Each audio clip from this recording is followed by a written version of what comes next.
सारा राज्य में मुख्यमंत्री द्वारा विभिन्न जिले में अटल बस स्टाण्ड वर्चुअल माध्यम उद्घाटन कर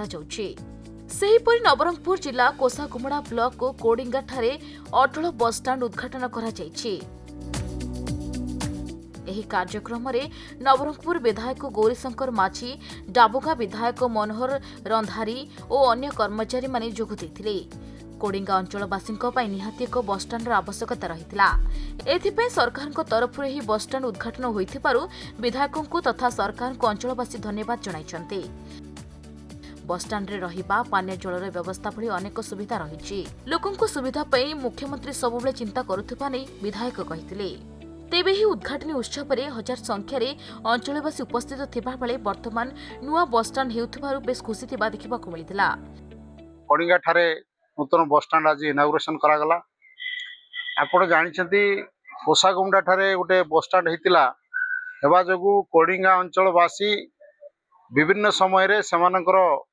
दाबी उपस्थापन करी आंदोलन मध्य एई बस स्टाण्ड पई करथिले। मध्य धन्यवाद देबी हमरो आजिर मुख्यमंत्री को से मध्य आज उद्घाटन कले एवं आमर बस रे आसुवा यात्री मानको सुरक्षा पई ईवी चार्जिंग सेंटर अछि, ईवी बस करबा पई निष्पत्ति हेछि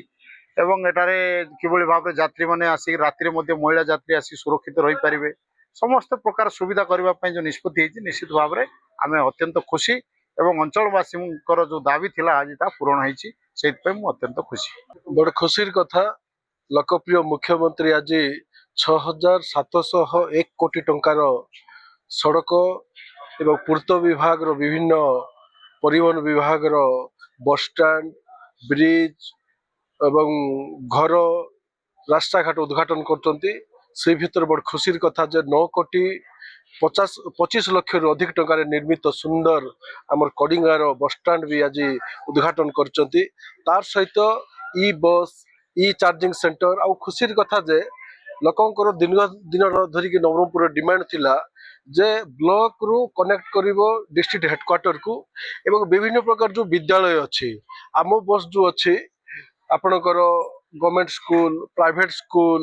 ओएवी स्कूल जाक जो थिला सिटी पिला जो दूर दूर आसुची ताकू 10टा रे किमती कनेक्ट करिवो पहुंचबो पिला को स्कूल रे पहुंचैबो एवं गोला बेल को 4टा रे किमती बस पहुंचबो तार पई बोली 8टा बस हेडक्वार्टर को कनेक्ट करछि जिला हेडक्वार्टर को एवं 38टा बस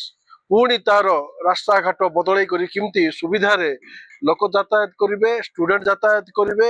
एवं हाट बाट बजार पर जो सुविधा हम तार बोलिक ऐतिहासिक निष्पत्ति नहीं आज आरंभ होती। नवरंगपुर अनिल भद्रा रिपोर्ट खबर ओडिशा।